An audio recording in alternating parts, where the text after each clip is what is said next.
Hello प्यारे बच्चों, नमस्कार। आज के वीडियो हम देखेंगे एमपीपीएससी की जो रामबाण पुस्तक है, ये उत्कर्ष प्रकाशन की है। इसे आप खरीद सकते हैं। आज हम इसके प्रश्न देख रहे हैं। यह आपकी परीक्षा में बहुत ही इम्पोर्टेंट साबित हो सकती है। देखते हैं, पहला प्रश्न है, प्राचीन इतिहास के प्रश्न है ये, इनको हम देख लेते हैं। पौराणिक कथाओं के अनुसार ययाति व देवयानी के पुत्र यदु ने मध्य प्रदेश के किस क्षेत्र पर शासन किया था? तो इसका सही उत्तर है मालवा। मालवा क्षेत्र में ययाति और देवयानी ये जो थे, इन्होंने जो शासन किया है, ये मालवा क्षेत्र पर शासन किया है। इसकी व्याख्या है, पौराणिक कथाओं के अनुसार ययाति व देवयानी के पुत्र यदु ने मालवा और बुंदेलखंड पर शासन किया। उनके दो पुत्र कौन कौन से थे? क्रोष्टी और सहस्त्रजीत, ये चंद्रवंशी थे। तो जो है पौराणिक कथाओं के ययाति और देवयानी के पुत्र यदु ने बुंदेलखंड पर शासन किया था। मालवा क्षेत्र में के बुंदेलखंड पर इन्होंने शासन किया था। अगला प्रश्न देखते हैं, महेश्मती नगरी का संस्थापक महेश्मत किस राजवंश से संबंधित था? तो महेश्मती नगरी का जो संस्थापक था माहेश्यमंत, वो था हैहय वंश। इसका ऑप्शन नंबर ए सही आंसर इसका। हैहय वंश के शासक माहेश्यमंत ने इक्ष्वाकु वंश के शासक मुचकुंद को पराजित कर नर्मदा नदी के तट को जीतकर वहां स्थित किले पर अधिकार कर लिया। किसने? हैहय वंश के शासक माहेश्यमंत ने। वहाँ किसका शासन था? मुचकुंद का, जिसे हराकर उन्होंने नर्मदा नदी के तट को किनारे पर स्थित किले का पर अधिकार करके उसे जीत लिया। माहेश्यमंत के द्वारा नर्मदा के किनारे महेश्मती नगरी अर्थात खरगोन जिले में स्थित वर्तमान महेश्वर की स्थापना की थी। अगला प्रश्न देखते हैं, निम्नलिखित में से किसने नागवंशीय कन्या नर्मदा से विवाह किया था? नर्मदा नदी जो है वो कौन है? नागवंशी कन्या थी। और इन नर्मदा से किसने विवाह किया था? पुरुकुत्स ने। इक्ष्वाकु वंश के पुरुकुत्स ने मौर्य गंधर्वों से नाग राक्षसों की रक्षा की थी, जिससे खुश होकर वृषनाग ने अपनी पुत्री नर्मदा का विवाह पुरुकुत्स से कर दिया था। इसका सही आंसर ऑप्शन नंबर ए। अगला है, मध्य प्रदेश के प्राचीन जनपद से के संबंध में सही सुमेलित नहीं है। कौन सा सही सुमेलित नहीं है?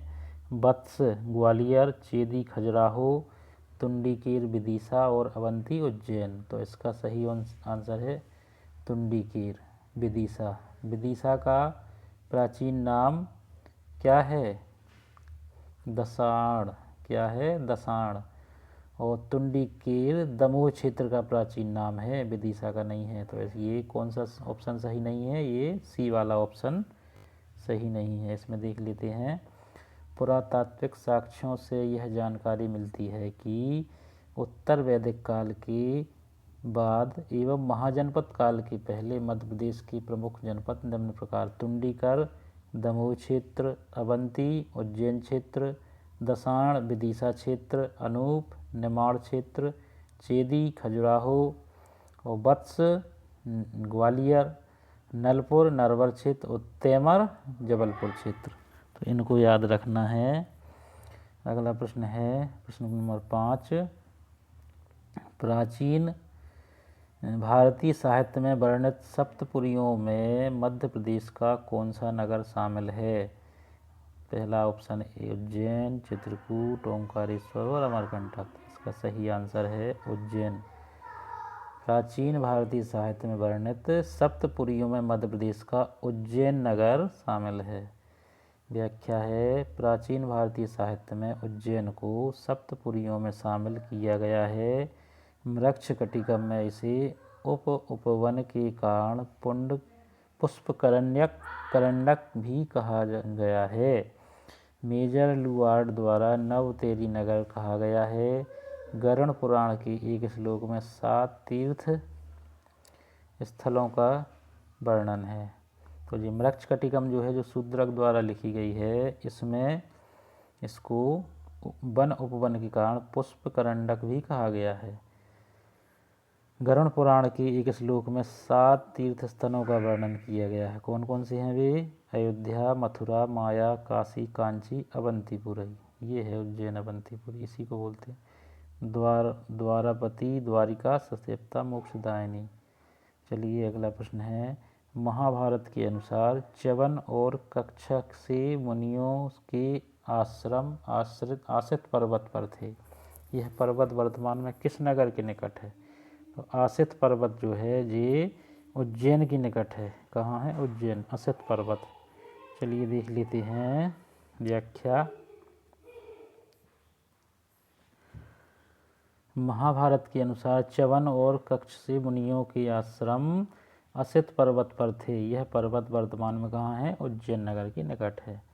अगला प्रश्न है, विराट नगर के सेनापति कीचक का वध किस पांडुपुत्र ने किया था? तो भीम ने किया था कीचक का वध। इसकी व्याख्या है, विराट नगर के सेनापति कीचक का वध पांडुपुत्र भीम ने किया था। सोहागपुर का महाभारत कालीन नाम विराट नगर था। पांडवों ने अपने अज्ञातवास का 1 वर्ष विराट नगर में व्यतीत किया था। कीचक मत्स्य नरेश विराट का साला था और सेनापति भी था, जिसका वध पांडुपुत्र भीम ने किया था। अगला प्रश्न देख लेते हैं, बौद्ध ग्रंथ दीपवंश के अनुसार उज्जैनी की स्थापना किसने की थी? तो ये की थी अच्युतगामी ने। बौद्ध वंश दीप वंश के अनुसार उज्जैनी की स्थापना किसने की थी? अच्युतगामी ने। बौद्ध ग्रंथ दीपवंश के अनुसार राजा अच्युतगामी ने उज्जैन नगरी की स्थापना की थी। उज्जैनी का अन्य नाम अच्युतगामिनी भी है। अगला प्रश्न देखते हैं, भारत के 16 महाजनपदों में से कितने महाजनपद मध्य प्रदेश में के इतिहास में के संबंध में है? तो इसका सही आंसर है ऑप्शन नंबर बी, 2 महाजनपद 16 महाजनपदों में से मध्य प्रदेश में स्थित है। पहला है अवंती और दूसरा है चेदी। अवंती कौन सी है? वही उज्जैन, प्राचीन नाम अवंती का। 6ठी शताब्दी ईसा पूर्व में के समय काल में बौद्ध ग्रंथ अंगुत्तर निकाय से 16 महाजनपदों की जानकारी हमें प्राप्त होती है। बौद्ध ग्रंथ अंगुत्तर निकाय और जैन ग्रंथ भगवती सूत्र, ये दो जो है इनको याद रखना है। बौद्ध ग्रंथ का नाम है अंगुत्तर निकाय और जैन ग्रंथ का नाम है भगवती सूत्र। इन दोनों ग्रंथों से हमें जो 16 महाजनपद का है प्राचीन काल के, उन 16 महाजनपदों की हमें जानकारी इन दोनों ग्रंथों से मिलती है, अंगुत्तर निकाय और भगवती सूत्र। अंगुत्तर निकाय है बौद्ध ग्रंथ और भगवती सूत्र है जैन ग्रंथ। मध्य प्रदेश में 2 महाजनपद अवंती और चेदी। अवंती महाजनपद मध्य तथा पश्चिमी मालवा क्षेत्र में स्थित है। इसके 2 भाग थे, उत्तरी अवंती और दक्षिणी। उत्तरी अवंती का नाम क्या है? उज्जैनी, और दक्षिणी अवंती का नाम माहेश्वमती। और देखो ये लिखा है, उत्तरी अवंती का नाम उज्जैनी और दक्षिणी अवंती का नाम माहेश्वमती।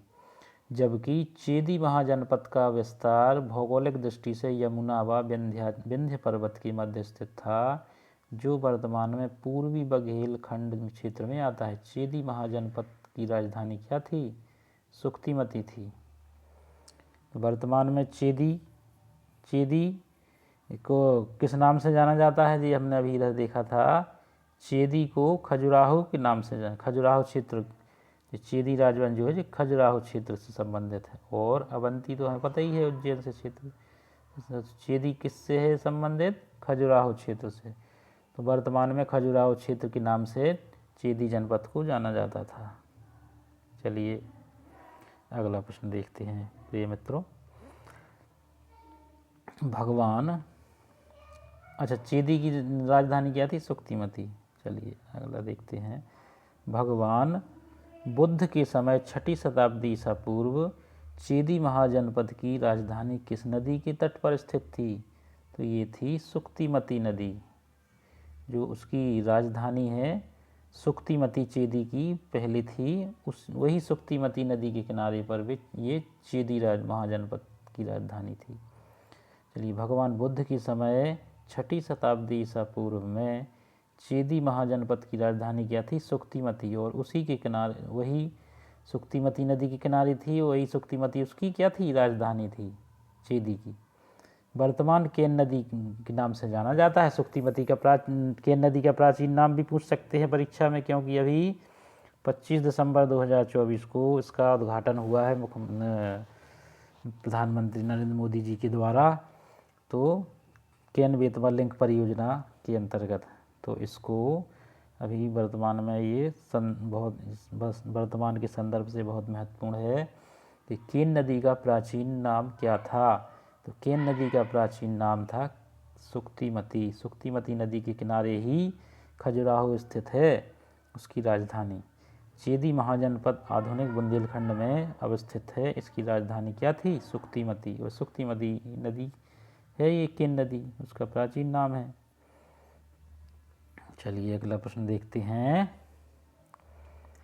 अगला प्रश्न है, जी हो गया, चलो ये वाला हो गया। अब अगला प्रश्न देख लेते हैं हम, ये वाला। जातक कथाओं के अनुसार बुद्ध युगीन नगर जो उच्च कोटि की तलवारें बनाने का एक प्रमुख केंद्र था, क्या था? विदिशा। विदिशा में तलवारें, उच्च कोटि की तलवारें बनाने का प्रमुख केंद्र था विदिशा नगर। जातक कथाओं के अनुसार बुद्ध युगीन नगर विदिशा भीलसा में उच्च कोटि की तलवारें बनाने का एक प्रमुख केंद्र था। अगला प्रश्न देख लेते हैं। भर्तृहरि की शतकत्रय रचनाओं में कौन सी रचना शामिल नहीं है? तो भर्तृहरि ने 3 रचनाएं की हैं। कौन कौन सी रचनाएं की हैं देख लेते हैं। ये बाग्यदीप जो है ये नहीं है, ये तो है ही, कतई नहीं है। नीति शतक, वैराग्य शतक और श्रृंगार शतक, ये बहुत ही आम रचनाएं हैं, ये सब लोग जानते हैं प्रिय बच्चों, प्रिय मित्रों। जो वाक्यदीप रचना है ये रचना नहीं है भर्तृहरि की। बाकी नीति शतक, वैराग्य शतक, श्रृंगार शतक, ये तीनों रचनाएं भर्तृहरि की रचनाएं हैं। भर्तृहरि कौन थे? उज्जैन की प्राचीन जो है राजा थे, ये उनकी ये रचना है। वाक्य प्रदीप भर्तृहरि की एक शतकत्र रचनाओं में शामिल नहीं है। भर्तृहरि गर्द भिल्ल के जेठ पुत्र विक्रमादित्य के बड़े भाई एवं उज्जैन के शासक थे। पत्नी का नाम पिंगला और गुरु कौन थे? गोरखनाथ। सप्तगर्द भिल्ल में शामिल शासक नहीं है। कौन नहीं है? यशपाल। इसका ऑप्शन उत्तर डी। भायल, गंधर्वसेन और नाहद, ये तीनों गर्द जो है सप्तगर्द भिल्ल में शामिल हैं। बाकी यशपाल जो है ये इसमें शामिल नहीं है, ये सप्तगर्द भिल्ल में शामिल नहीं है। अगला प्रश्न देखते हैं, इसकी व्याख्या देख लो प्रिय मित्रों। सप्तगर्द भिल्ल में गर्दभिल्ल वंश के 7 शासकों का समूह है, इसमें यशपाल शामिल नहीं है। सप्तगर्द भिल्ल शासकों में गंधर्वसेन, भर्तृहरि, विक्रमादित्य, धर्मादित्य, भायल, नायल एवं नाहद्र शामिल हैं। कौन शामिल नहीं है? यशपाल शामिल नहीं है। अगला प्रश्न देखते हैं। उज्जैन की राजा विक्रमादित्य की राज्यसभा के नवरत्नों में सम्मिलित नहीं थे। तो उज्जैन की देख लेते हैं। बररुचि था, बिल्कुल था। बेताल भट्ट था, कालिदास था। कौन नहीं था? पतंजलि। पतंजलि एक कौन थे? जो है पतंजलि हुए हैं, वो इसमें शामिल नहीं थे। चलिए देख लेते हैं इसकी व्याख्या। इसका सही ऑप्शन डी इसका सही उत्तर हो जाएगा। तानसेन अकबर के नवरत्नों में से एक थे ये तानसेन। उज्जैन की राजा विक्रमादित्य के से संबंधित नहीं है इनका, तानसेन का। ये अकबर के नवरत्नों में से एक थे। विक्रमादित्य की राज्यसभा में नवरत्न क्रमशः धन्वंतरी, छपड़क, अमर सिंह, शंकु, बेताल भट्ट, घट करपर, कालिदास और बराहमिरी बररुचि ये लोग थे। जबकि पतंजलि का नाम इसमें शामिल नहीं है। तो इसका सही उत्तर हो जाएगा option number D, Patanjali. Patanjali जो है शुंग वंश के टाइम पर थे, शुंग वंश के टाइम पर पतंजलि थे जब और ये जो है उज्जैन विक्रमादित्य उस टाइम पे नहीं थे। अगला प्रश्न देखते हैं प्रिय मित्रों, साथियों, बच्चों। उज्जैन की राजा विक्रमादित्य की माता का नाम क्या था? तो सौम्य दर्शना। सोमदेव भट्ट द्वारा रचित कथा सरित सागर के अनुसार विक्रमादित्य उज्जैन के राजा थे। उनके पिता का नाम महेंद्रादित्य गर्दभिल्ल और माता का नाम सोमदर्शना था। अगला प्रश्न है, निम्न में से कौन विक्रमादित्य का सलाहकार था? तो ऑप्शन नंबर सी, बेताल भट्ट इनके सलाहकार थे। विक्रमादित्य की राजसभा दरबार में सम्मिलित नवरत्नों के निम्नांकित प्रकार हैं। धन्वंतरी कौन थे? चिकित्सक थे। छपड़क कौन था? न्यायविद या दर्शन शास्त्री छपड़क। अमर सिंह कौन थे? साहित्यकार थे। शंकु का क्या काम था? ज्योतिष शास्त्र थे शंकु। और बेताल भट्ट सलाहकार, सलाह देते थे। घट खरपर कौन थे? ये कवि थे। और कालिदास महाकवि थे। बराहमिहिर क्या करते थे? खगोल शास्त्री थे। और बररुचि व्याकरण करता थे, व्याकरणाचार्य थे। तो इसमें पूछ रहा है कि इनका सलाहकार कौन था? सलाहकार था बेताल भट्ट। बेताल सलाहकार केवल एक ही थे।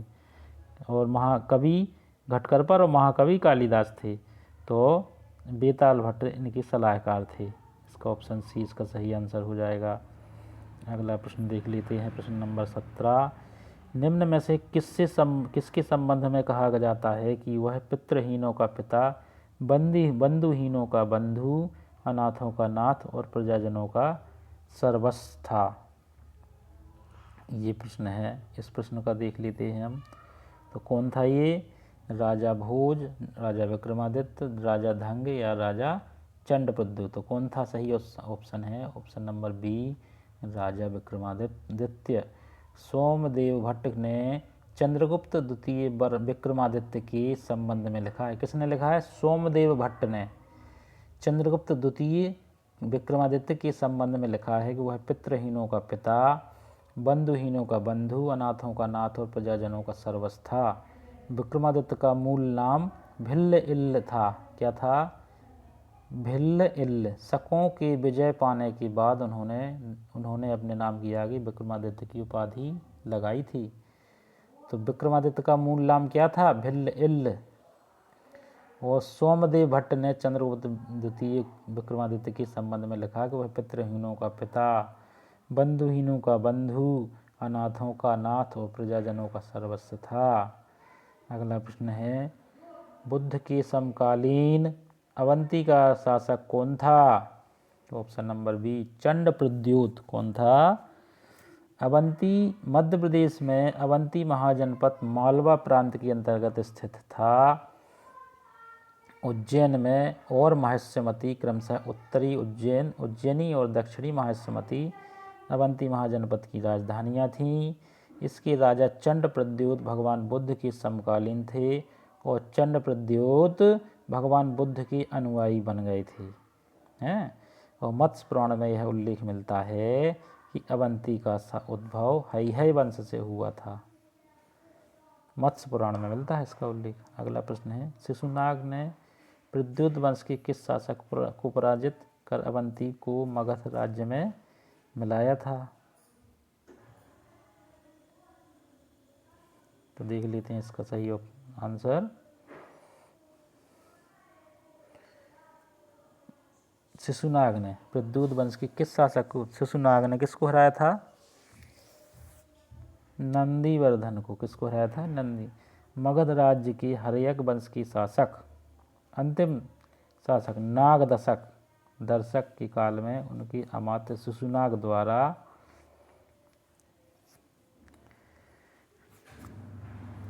अवंती राज्य पर आक्रमण कर वहां के प्रद्योत वंश के शासक अंतिम शासक नंदीवर्धन को पराजित किया गया था। शिशुनाग कौन से वंश के थे? हर्यक वंश के शासक थे शिशुनाग। उस हर्यक वंश की अंतिम शासक थे नागदशक और उसकी अमात्य का नाम है शिशुनाग। और शिशुनाग ने द्वारा जो है शिशुनाग वंश की स्थापना की गई थी हर्यक वंश के बाद, जिसके शिशुनाग और कालासुग इसका पुत्र था। तो शिशुनाग किसका अमात्य था? नागदशक, जो हर्यक वंश का अंतिम शासक था, नागदशक। उसकी अमात्य ने अवंती राज्य पर आक्रमण कर वहाँ के शासक प्रद्योत वंश के अंतिम शासक का नाम क्या था? नंदीवर्धन, उसको पराजित किया था।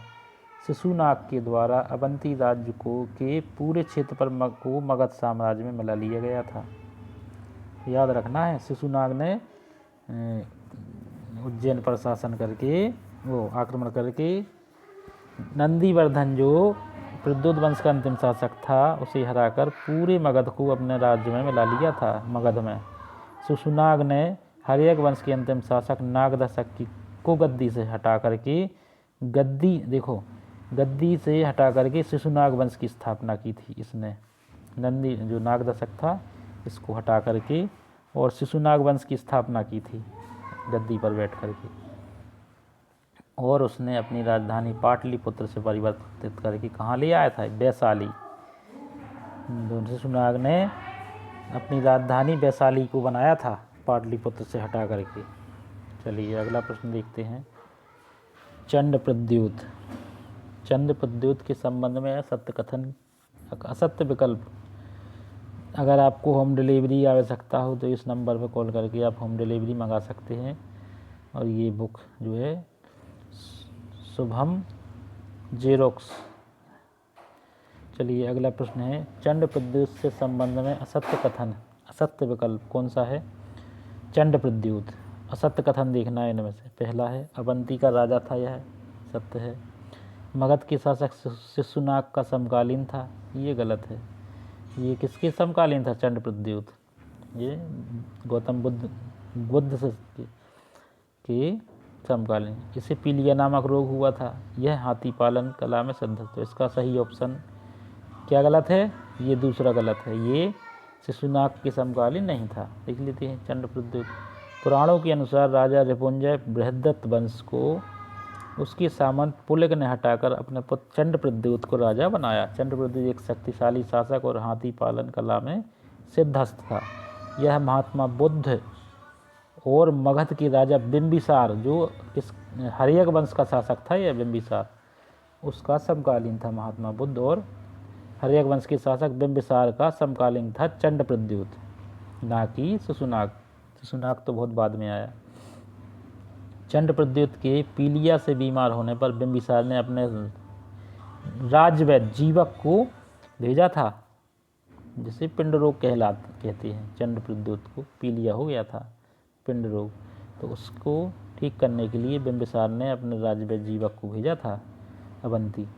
अपने अंतिम समय में चंडप्रद्योत ने मोगलीपुत्र तिस्स के प्रभाव में आकर, किसके प्रभाव? मोगलीपुत्र तिस्स, जो बौद्ध धर्म का क्या था? गुरु था। ये बौद्ध के प्रभाव में आकर बौद्ध धर्म ग्रहण कर लिया था। चंडप्रद्योत का उत्तराधिकारी कौन बना? गोपालक। अवंती का अंतिम शासक नंदीवर्धन था, इस वंश का, चंडप्रद्योत वंश का। चलिए अगला प्रश्न देख लेते हैं। बहुत अच्छी बुक है साथियों, आप लोग मंगा सकते हैं इसको। अगला प्रश्न है। मौर्यकालीन सम्राट अशोक के द्वारा निर्मित लघु शिलालेखों को सुमेलित कीजिए। पानगुड़ारिया अभिलेख कहाँ से मिलता है? सारोमारो, गुर्जरा और रूपनाथ। तो पानगुड़ारिया अभिलेख जो है सीहोर, ये कहाँ है? सीहोर। सारोमारो शहडोल, गुर्जरा दतिया, रूपनाथ कटनी। इसका सही ऑप्शन है ऑप्शन नंबर सी, ए का 4 पानगुड़ारिया सीहोर, सारोमारो शहडोल, बी का 3 और सी का 2 गुर्जरा दतिया और रूपनाथ कटनी।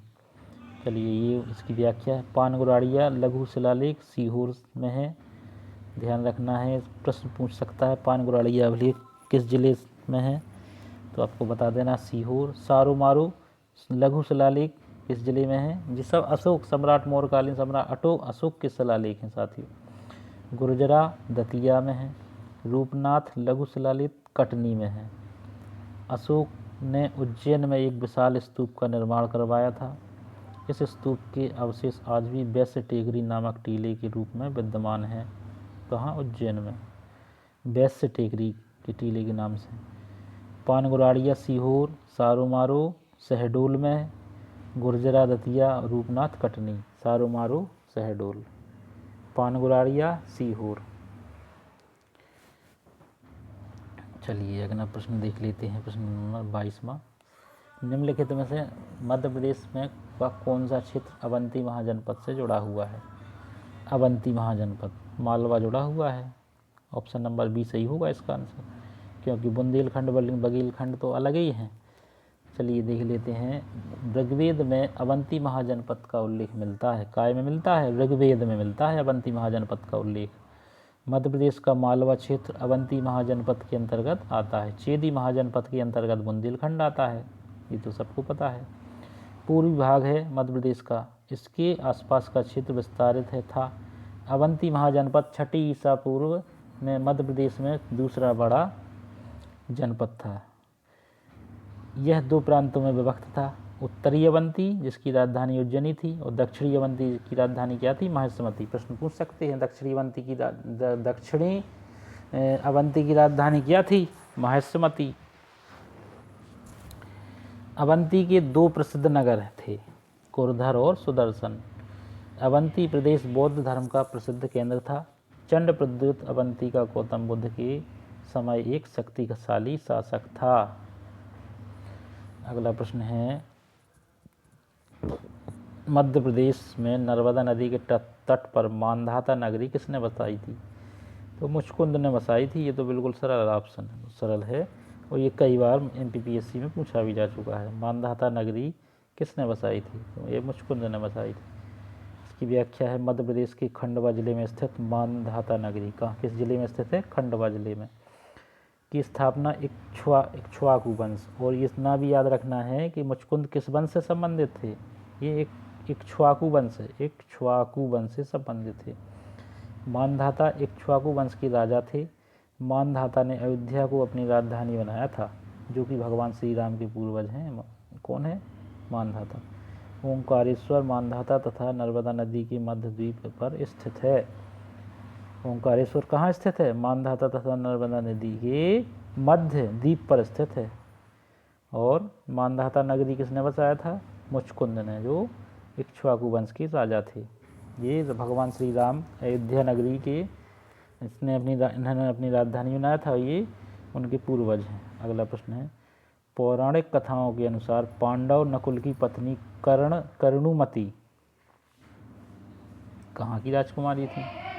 तो चेदी की राजकुमारी थी। पौराणिक कथाओं के अनुसार पांडव नकुल की पत्नी कर्णुमति चेदी जनपद शिशुपाल की पुत्री थी। कर्णुमति। धृष्टकेतु शिशुपाल का पुत्र ने महाभारत के युद्ध में पांडवों का साथ दिया था।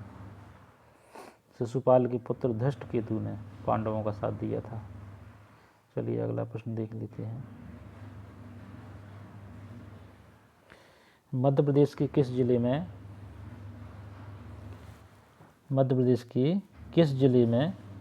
जिले से हिंद यूनानी शासक की मिनांडर के सिक्के प्राप्त हुए हैं? मिनांडर के सिक्के कहाँ से प्राप्त हुए हैं? बालाघाट से। मध्य प्रदेश के बालाघाट जिले से हिंद यूनानी शासक मिनांडर के सिक्के मिले हैं। हिंद यूनानी सिक्कों लोगों को इंडो ग्रीक तथा हिंद यवन नामों से भी जाना जाता है। भारतीय ग्रंथों में इनके लिए यवन शब्द मिलता है। डेमेट्रियस के बाद इंडो ग्रीक शासकों में सबसे प्रमुख मिनांडर था। मिनांडर को बौद्ध ग्रंथों में मिलिंद कहा गया है। मिलिंद पन्हो एक ग्रंथ है जिसकी स्थापना नागसेन ने की थी। मिनांडर को एशिया का संरक्षक भी कहा जाता है। चलिए दोस्तों, आज की वीडियो में हमने 25 इम्पोर्टेंट क्वेश्चन कवर किए। अब अगले वीडियो में हम इसके और प्रश्नों को सॉल्व करेंगे। ये पूरे टोटल 41 क्वेश्चंस हैं। अगले वीडियो में हम ये 41 क्वेश्चन कवर करेंगे। आज हमने 25 क्वेश्चन किए हैं साथियों। तो इसका सही आंसर बालाघाट है। हिंद यूनानी शासक मेनांडर के सिक्के बालाघाट से प्राप्त हुए हैं हमें। बालाघाट ज़िले के हिंद यूनानी शासक मेनांडर के सिक्के प्राप्त हुए हैं। बस साथियों, अगर आपको वीडियो पसंद है तो सब्सक्राइब ज़रूर करें साथियों, क्योंकि अगर वीडियो सब्सक्राइब नहीं करोगे तो हमारा मन नहीं लगता है साथियों, अगला वीडियो बनाने में हमारा हौसला बढ़ता है। और प्लीज़ साथियों सब्सक्राइब ज़रूर करें और लाइक शेयर करें साथियों। तो चलिए दोस्तों, अगले वीडियो के लिए तब तक के आपका बहुत बहुत धन्यवाद। वीडियो देखने के लिए पसंद करें, लाइक शेयर सब्सक्राइब ज़रूर करें। चलिए साथियों, नमस्कार।